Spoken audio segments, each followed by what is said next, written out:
Oh, she was wicked. She was. I think there's no question about it. There was a feeling that the ordinary compassion or emotions of warmth towards the rest of the world were not there. Mary's method was to massage the necks of the boys and tell them they had a sore throat and that she would make it better. And her grip tightened and tightened until it caused the deaths.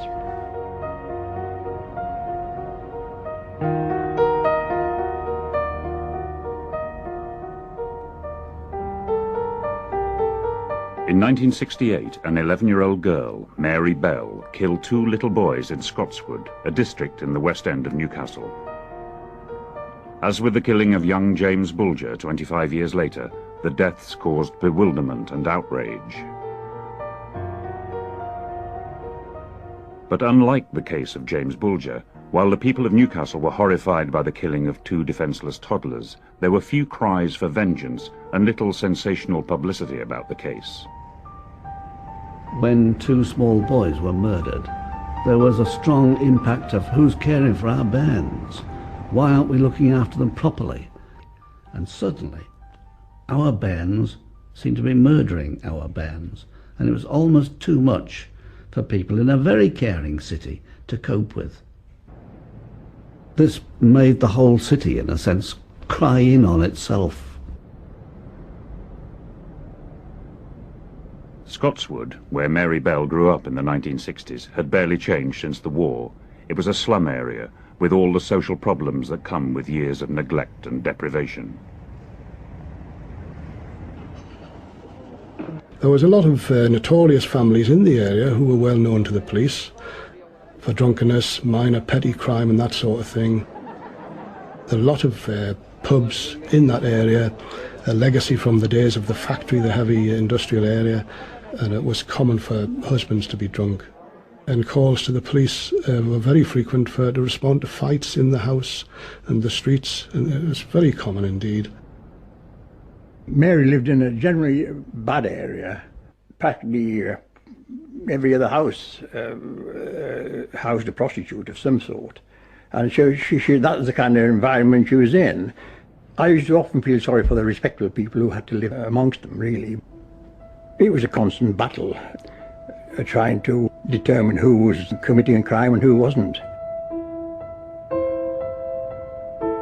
In the back-to-back estates of Scotswood, children like Mary Bell were left to play unsupervised for hours in the streets. It was a time of growing prosperity in Britain, but the new wealth never came to Newcastle's West End. There was poverty. The mums used to keep the coal in the kitchens because they wouldn't put it in the bunker outside in case it got taken. They wouldn't hang washing or anything outside because it would get taken. Majority of houses, they didn't have much, just bits and pieces of furniture. But they never, it didn't seem to bother them. They just used to get on with it.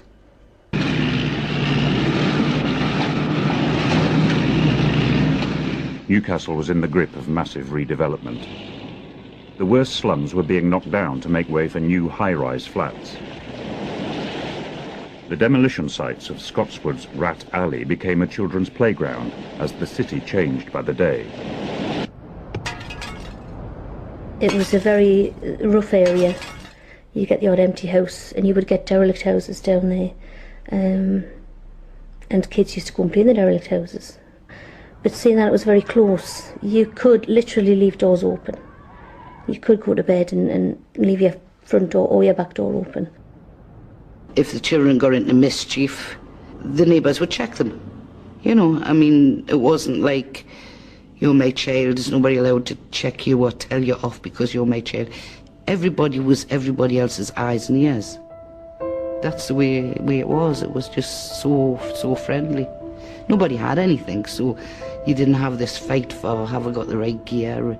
You know, there was nothing like that. They got one present at Christmas, one on their birthday, and there was no one-upmanship.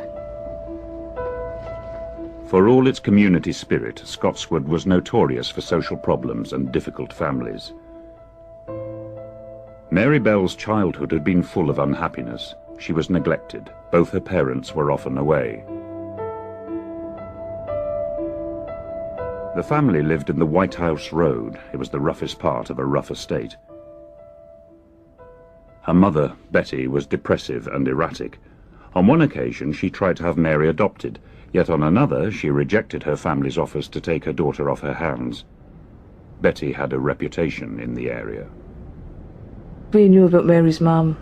I mean, the whole estate knows about Mary's mum. Not just to go away for days or sometimes go away for weeks. And basically she was known as, you know, the lady of the night sort of thing. In other words, prostitution. Mary spent much time on her own in the house when her mother was out with clients. Billy, her father, was a petty criminal and a drunkard. Well, Billy Bell, Mary's father, was well known to the police. He was a big, rough chap, gypsy type in appearance, a muscular type of man, not the kind of man one would have liked to meet on a dark night, certainly. But when one considered that Mary was brought up in a household like that, what chance could she possibly have had? Mary's disturbed behaviour was well known in the playground. I was in the same class as Mary, and that's when I used to play with her. The first thing that comes into your mind about Mary is her eyes. She's got very, very distinctive blue eyes, very attractive blue eyes, I suppose, but they are very distinctive and they can fix you with a stare. She had such a heavy dark fringe in the blue eyes, the piercing eyes. She would stay and it just like got fixed on you, you know it. You knew you were in for trouble. She could be sort of fine, playing away 1 minute, doing the things normal kids do, and then she'd maybe get something that kid might upset her, and that's when the change would start, and she could become quite aggressive. From 9-year-old, where I can remember, I was frightened of her, so what you did was you kept away from her. But the situations where she would come to you, or who you were playing with, so you just had to like watch. You had to be very, very careful of her. You wouldn't have turned your back on her. Her eyes would go, she would act funny, her head would shake, and then she would know how to get by the throat. And the one time that I'll never ever forget, the little girl I used to play with, she had her hands so tight around her throat, her eyes, her face was red. Her lips were going a different colour, she was choking, but my sister that was in the middle-aged sister, she got her off. Mary's teachers at Delaval Road also became aware that she seemed to have a sadistic streak. I met Mary when a child in my class came in one morning and had a mark on her cheek. When I asked her what it was, she said that Mary had stubbed out a cigarette on her cheek.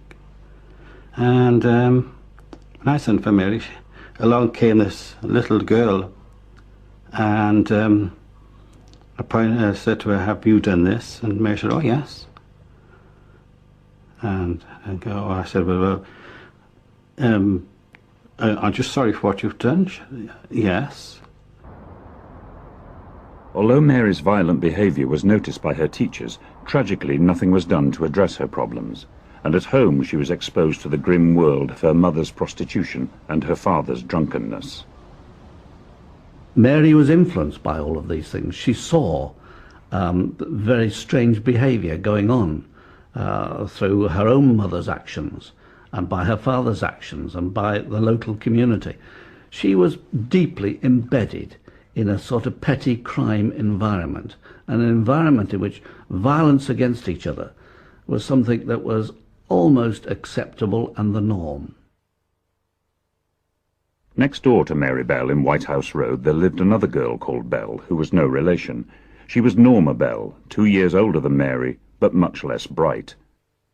Mary was always the leader. Because she had some followers on, she felt maybe led to do things that maybe she wouldn't have done on her own. But she could dominate people quite easily. If Mary was to tell Norma to jump off the Tyne Bridge, she would jump off the Tyne Bridge. That was one of the jokes at the time. It was a question of the two wrong people coming together, one to bolster up the courage of the other one, probably. One, the leader, nearly always, and one weaker intellectually. And this was the case with Norma Bell, easily led, Nothing near as bright as Mary Bell.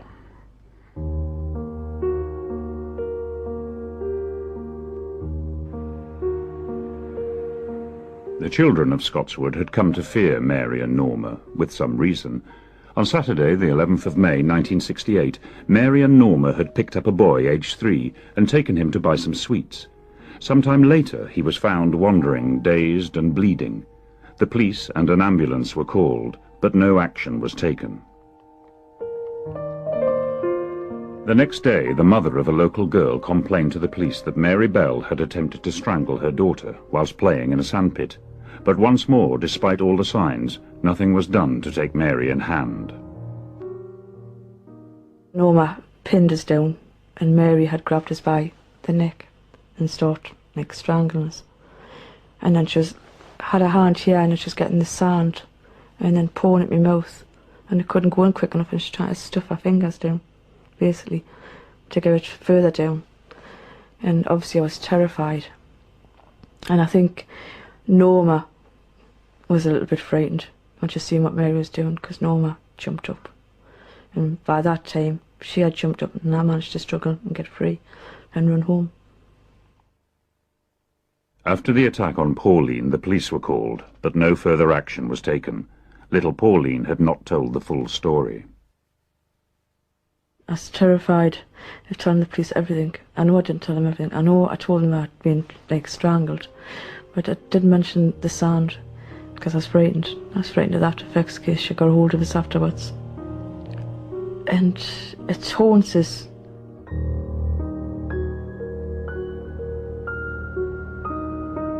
Two weeks later, on Saturday the 25th of May, Martin Brown, a 4-year-old Scotswood boy, was playing outside with his friends. He was quite tall for his age and well built. Blonde curly hair, blue eyes, and eyelashes. You've seen nothing like them. He wasn't an angel, he was always into mischief. He was one of these, he had a very cheeky face and he was mischievous. Like when he decided to have a swimming pool in the bedroom, when he filled a bottom drawer full of water and were flooded. Things like that I used to get up to. It was just beautiful. What more can you say? Same as what every mother thinks about their child.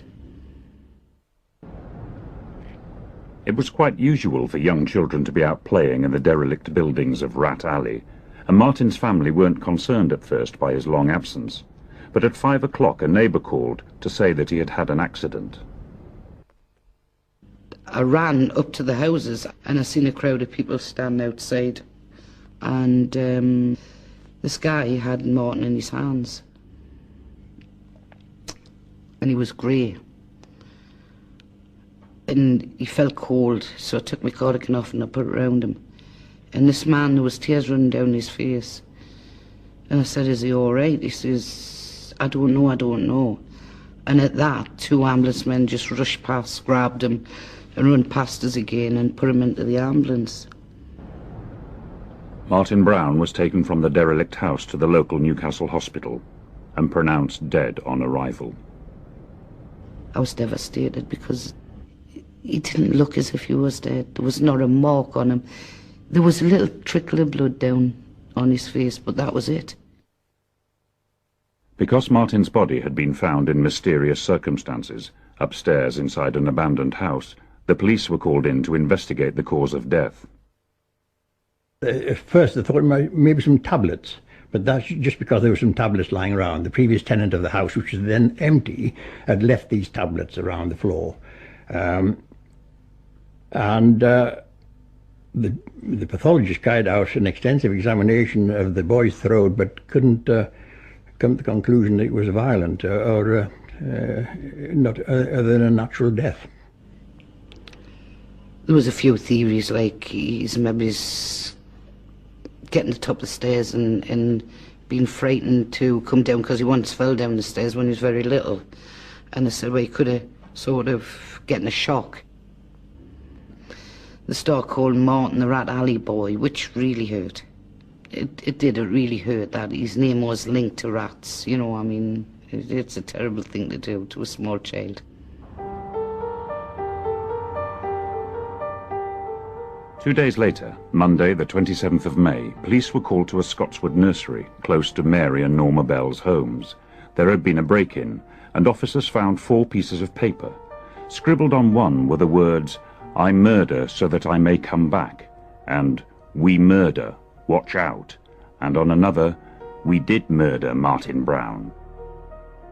At the time, the notes were dismissed by the police as a nasty, childish game. The general tenor of these notes was to tease and provoke the police, because the police weren't making any progress in their investigation, and that they weren't getting anywhere with it, which was remarkable. But I'm absolutely certain that was Mary's doing, because Norma presented as a very pathetic child, and Mary obviously dominated her. That same Monday, Mary Bell went to school as usual and wrote in her school newsbook, "There were crowds of people beside an old house. I asked what was the matter. There has been a boy who just laid down and died." She drew a picture of the dead body of Martin Brown, and next to it a bottle and a pill, by which she wrote "tablet." Mary also showed a workman finding the body. This went unnoticed for weeks. Mary and Norma used to go to my sister's house to babysit. They were all right to talk to. But after I lost Martin, every time I went up and they were sitting in my sister's house, I would ask questions like, "How do you feel? Are you missing him?" Which I thought it was concern on their part for me. You know, I thought, isn't this nice to really care how I feel? Just before Martin was buried, they came to my house and asked if they could see him. And I knew that they knew he was dead, so I just looked like blank at them, you know. And I said to the youngest of the two, Mary, she was littler than the other one, I said, "Well, you can't see Martin, Martin's dead." She says, "I know he's dead." She says, "I want to see him in his coffin." With that, I slammed the door in her face, and I just collapsed behind the door, and my husband had to come get us, and he had to send for the doctor. 2 months passed that summer in Newcastle without incident, but the case of Martin Brown was not forgotten. Without a known cause, his death was blamed on the dangerous conditions in the Rat Alley slums. Newcastle reacted to this situation in perhaps the traditional ways of shock and horror. The murder had occurred in a part of the city which was being demolished for slum clearance reasons, and the local population marched to complain that this was not being done properly and effectively. And the strange thing was, the little figure at the front of the march carrying one of the banners was Mary Bell.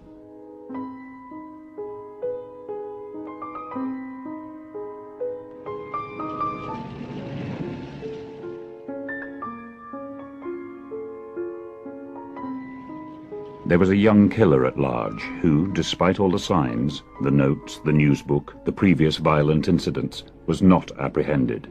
Tragically, another death was inevitable. On Wednesday, the 31st of July, Brian Howe, a 3-year-old, was, like so many children in Scotswood, playing unsupervised in the streets. He went to watch the demolition of derelict houses in Rat Alley. A little later, Mary Bell picked him up and took him off with Norma to play on a nearby patch of waste ground called the Tin Lizzie. He was never seen alive again. We heard that he had gone missing, and obviously we didn't connect it with Mary Bell. We just thought that somebody had took him off, you know, or he was lost wherever. And it wasn't till later that night, and we heard all the police calls. We looked out and there was some big lamps on. The place was totally lit up. It was like a Christmas tree, you know. You could actually see the people milling around on the Tin Lizzie, and you could hear the dogs bark, and so we knew it was the police. And I says, "What's happened?" She says, I've found little Brian Howe and he's been murdered. Oh, totally devastated. I mean, I never give a second thought that it had any connection with my son. When I got there, there was uniformed police officers there. I had the area cordoned off and examined the boy. The little boy had fair blonde curly hair. He was obviously appeared to be dead, so I did all the necessary things such as obtaining the services of the doctor and the photographer, and notified Mr. Burrows, who would be eventually in charge of the investigation. I was head of CID at this time. On unusual murders, I was called out, well, practically every time. And this was a call early morning. I think it was about 1:30 or 2 o'clock, called to this scene, because the boy had been missing for some time, but by that time had been found, lying semi-spread eagled, really, half naked, lying amongst the concrete and the bushes.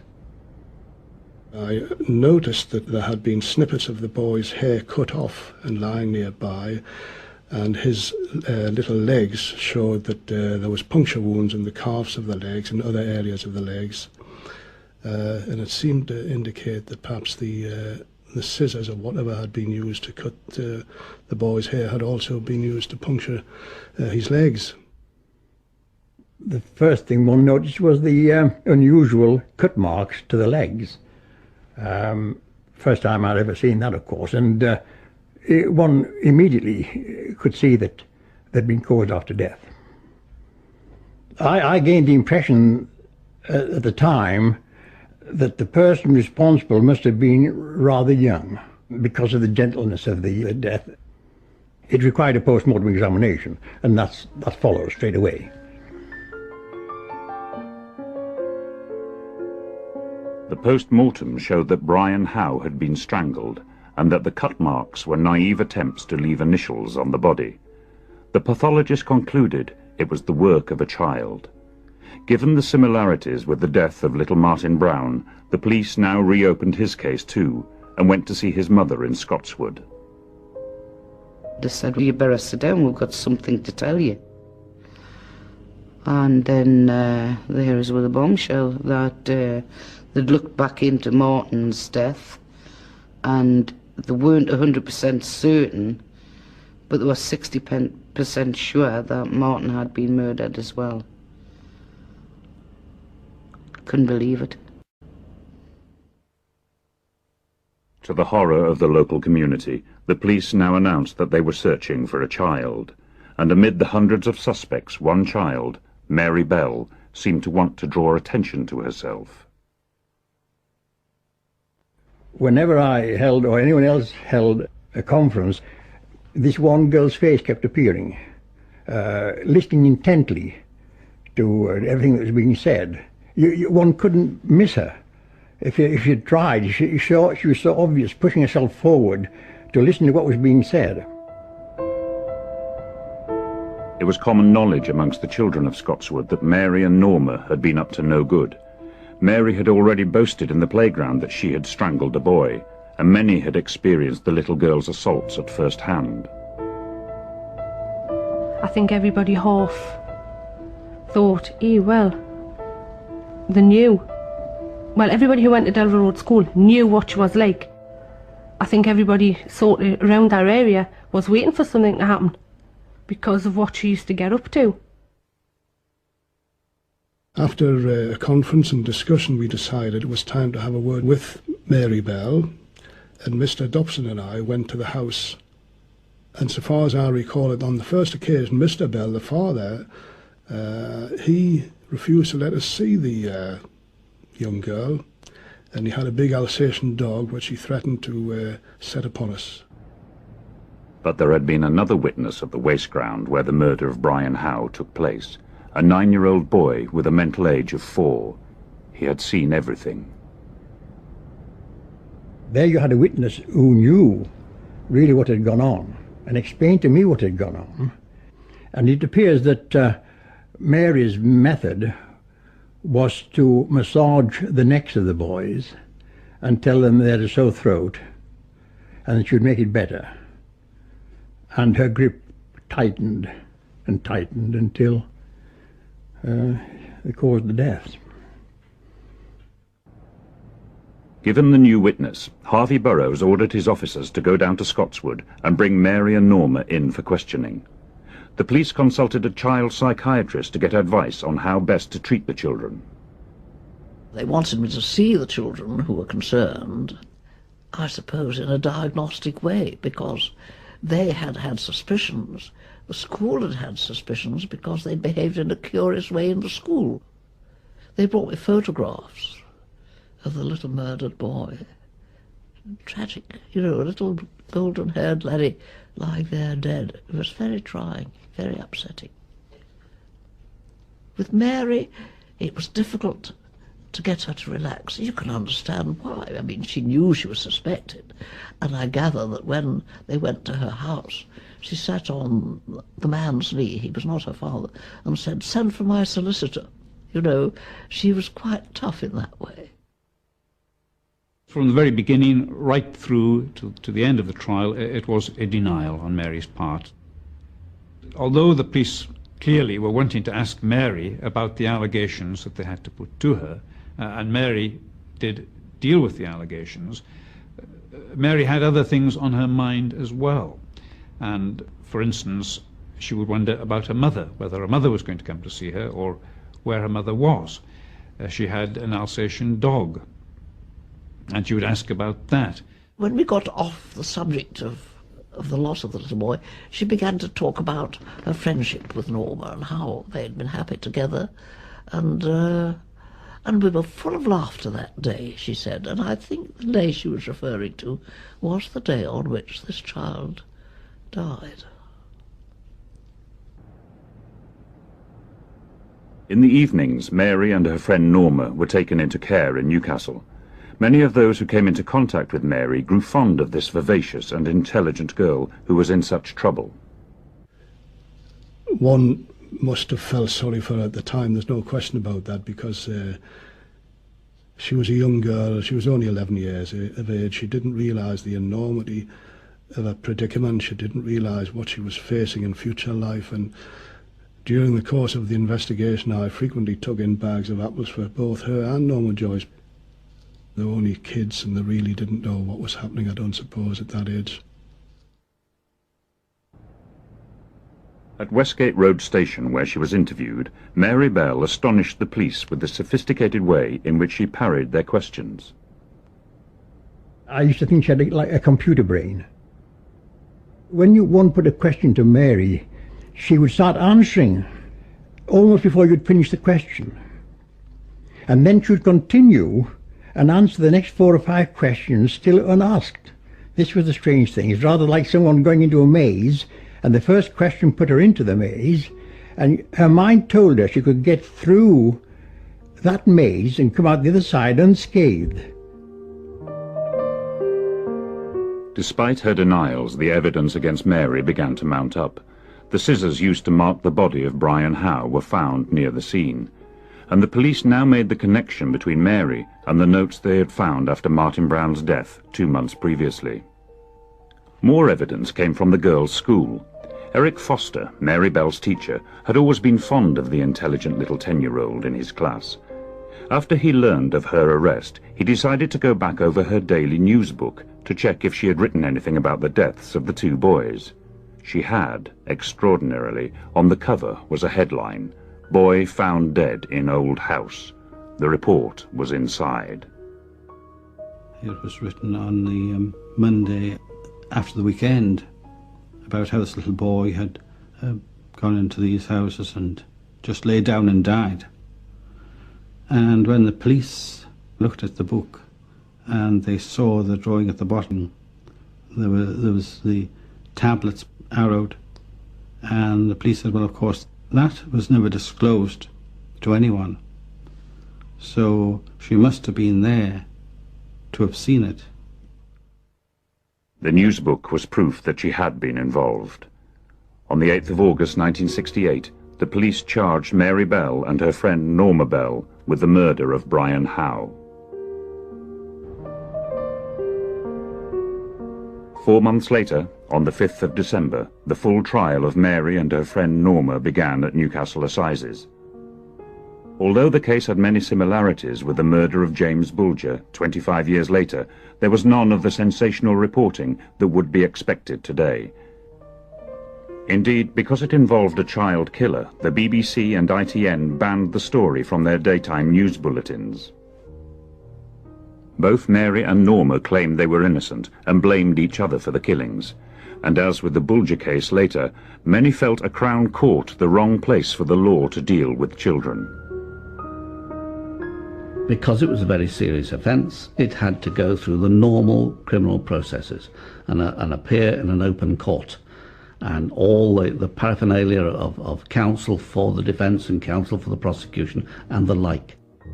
The whole thing focused on these two tiny little figures with dark hair, what seemed to be big dark eyes, looking out into the world.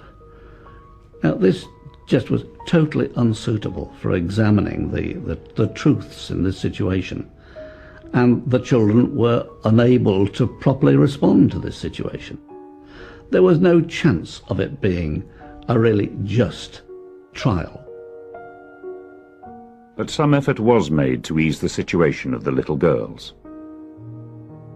The trial judge set the scene quite well by deciding that the lawyers representing Mary and anybody else there should sit with the client and therefore remove some of the impersonal feel that there might otherwise have been. And even that, which may seem quite a small thing in relation to the whole trial procedure, helped enormously, because Mary was able to speak to me whenever she wanted, I could speak to her whenever I wanted. There was no question of dealing at arm's length, and the jury would be aware of that more relaxed atmosphere as well. Seeing her sitting there, you would wonder how on earth she could be involved in any crime. She looked innocent. She showed no emotion and gave her answers straightforwardly, but constantly maintained that she was not guilty of either of the killings. But there was an incident when she was being cross-examined by Rudolph Lyons, when she did become very upset. She was asked whether she had, and I'm not sure whether it was attempted to strangle a pigeon or had actually killed a pigeon by strangulation. And that upset her greatly. And we had to have a break while she recovered from this. The trial took 9 days.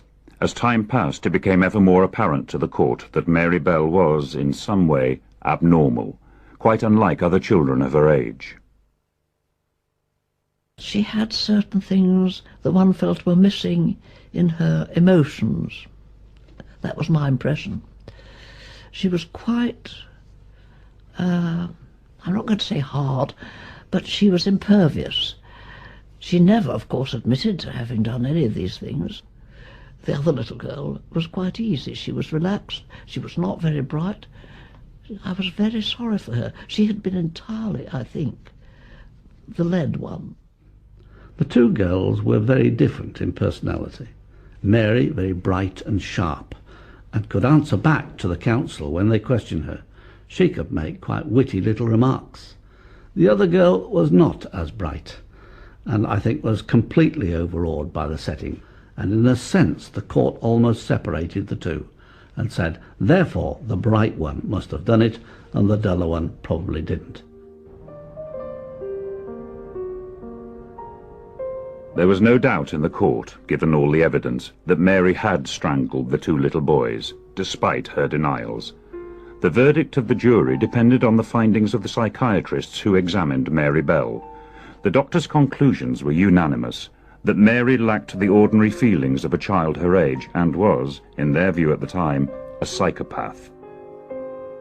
I did not get any feeling of remorse or anxiety. I really had something behind a glass, really. You see, most children you get to know, and they talk, and you get a feeling about what sort of a child they are. At least in my particular job you have to. But I don't think that with Mary one could do this. Oh, she was an intelligent child. Oh, yes. She'd got it all worked out. She was devious. And that's very often a characteristic of a psychopath, is that they have considerable intelligence and resource and cunning. And she used those to the full. Given the medical diagnosis, Mary Bell was found guilty of manslaughter. Norma Bell was acquitted on the grounds that she was simple-minded and had been dominated by her friend. She left the court and returned to her home and family in Scotswood. Mary was sentenced to be detained at Her Majesty's pleasure. Well, Mary was in a state then of very, very great shock, and understandably so. And she did turn to me in tears, and I was just next to her, and I put my arm around her in an attempt to comfort her in this situation. I felt as if, yeah, that's the way it should be. And I hated that girl. I hated both them girls. I hated them for what they'd done to me. And if I could have gotten a hold of them at the time, I would have done what majority of people would have done. I would have most likely been in the court the next week. But having been found guilty of manslaughter, the authorities' duty was to rehabilitate and not to punish Mary Bell. The newspapers agreed. Even the Sun, in contrast to its attitude to the Bulger case 25 years later, called for a humane and caring approach to the little girl killer. But the problem was that her case, at that time, was unique. She was too young to be the subject of a hospital order under the Mental Health Act. That wasn't an option. And one of the strange features of this trial was that after she had been convicted, it wasn't apparent that anybody had really applied their minds as to where she was going to spend the first night after sentence. After much toing and froing, it was decided that she should go to an approved school with secure accommodation, Red Bank in Lancashire. Here Mary would be looked after and given the attention and even love she craved and lacked at home. Mary was, and I believe still is, a very attractive personality, a very lively mind, and with quite a lot of gifts in the artistic field and the capacity to write well and relate well, which was really quite remarkable coming from the background that she did do. And I think that all sorts of people, professionals and lawyers and others involved in her care, were quite taken by this. And this, in a sense, was very fortunate, because what it did mean is that nobody was prepared just to let her case lie fallow.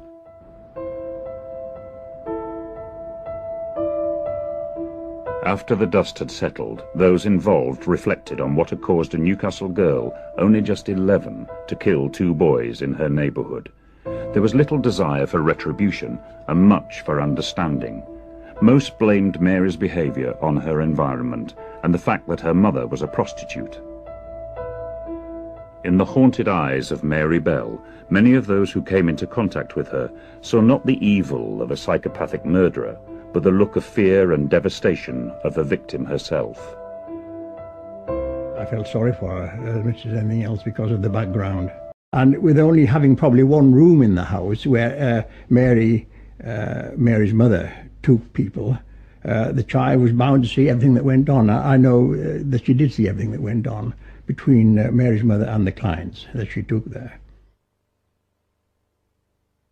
As time passed, Mary's mother Betty became a frequent visitor at Red Bank.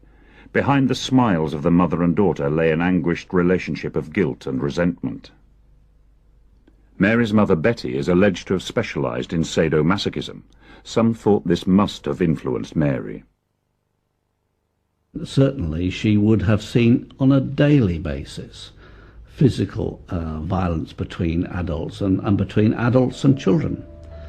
And I'm pretty certain she would have known perhaps even sexual violence and sexual attacks between adults and children as part of the norm. Whilst Mary was in Red Bank, her mother received a letter blaming her for ruining her life. Please, ma'am, put my tiny mind at ease. Tell judge and jury on your knees. They will listen to your cry of please. The guilty one is you, not me. I'm sorry it has to be this way. We'll both cry and you will go away. Tell them you are guilty, please. So then, ma'am, I'll be free. Your daughter May. Betty Bell herself gave a television interview in 1972, 4 years after the killings. She was by then a broken woman, relying on drink and drugs for peace of mind. Now, Betty, are you saying that your daughter is innocent? No, I'm not saying she's innocent. But something must have made her do these things. Yes, something possibly must have made her do these things. And what was it about her life and her family you think that could have driven her to these things? Maybe it's the arguments between my husband and myself might have had some inflict on her. I don't know. Have you been very despairing sometimes? And very despairing, very under a lot of strain, stress, and grief for my daughter. I think the relationship between Mary and her mother was one of the key factors here, where there was really little or no emotional attachment at all. And I think this made the child really feel she had little or no emotional attachment to human beings around her, and therefore nasty things could be done to them because it didn't mean anything. So much depends upon what happens to anybody in the first year of their life, or 2 years. You see, if they're never exposed to loving attention in those early years, they don't learn about love and they don't learn about warmth, emotions. And so maybe if she had been exposed to loving care from the start, things would have been different. The only reason I can think for Mary doing this is it gave her a sense of power over young children. And there may be some significance about the fact that it was 2 young boys. But regardless of that, she would not have been able to have done that to a person much older than 4, because it would have been too strong for her. Mary Bell spent 12 years locked away, 6 of them in Red Bank's special unit, the only girl with 22 boys. While there, she was occasionally treated by therapists and continued to blame others for the crimes. David Martin, a psychologist, came to know Mary at Red Bank. I don't know that she ever acknowledged her offences, certainly not to me, not in the slightest, denied them. Almost didn't trouble to deny them, if you see what I mean. It was almost as though, this isn't the relevant agenda, dismissive of them. Even though she never admitted to the killing of the 2 boys, as she grew up, Mary was no longer considered to pose any threat to the community. In 1978, she was moved to Ascombe Grange Open Prison. 2 years later, she was released, aged 23. There was no public outcry. Since then, she has built a new life with a new name. By law, her identity is protected from disclosure. She'd come out of it as a very balanced, sensible person, and has sorted out her life with some ups and downs in it, and I think has become a very good citizen. Now, that shows it can be achieved. It can be achieved if time is taken over it, and the skills are put in there, and there is a real exchange of affection and interest in the person concerned, not simply as a case, but as a person.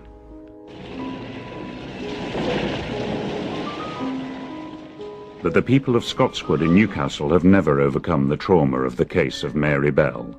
The killing of 2 little boys by an 11-year-old girl seemed to mark a turning point from an old world of comfortable innocence where children could play safely on the streets to a world of high-rise flats, increasing crime, and an ever-present fear of lurking violence. Even to this day, it's a name that's not forgotten. It can't be. I mean, I know I'll not forget, because it left an impression in an impressionable age. Things changed. Doors were closed. Children didn't play out so much. Children were taken to school and picked up from school, whereas beforehand they'd gone themselves. I mean, the other cases that have happened since then, they'll always be remembered as well, but for some reason, because this seemed to be the first prominent case, I don't think it ever will be forgotten. 25 years after the case of Mary Bell, the killing of a toddler by 2 boys in Liverpool seemed to have many similarities. 2 children, egging each other on, had led off a smaller boy and killed him. But the Bolger case caused much greater public outrage. The video images had given it a far greater immediacy, and the violence of the killing seemed more shocking. Yet, like Mary Bell, the 2 young killers, Robert Thompson and John Venables, had a troubled and unhappy past. Like Mary, they too had shown signs of disturbance which were never picked up.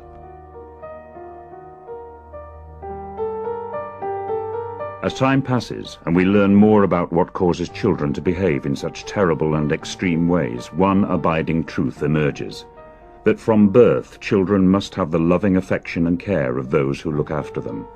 In a world where such attention cannot easily be given, the tragedies which afflicted Newcastle and Liverpool will come to haunt us again.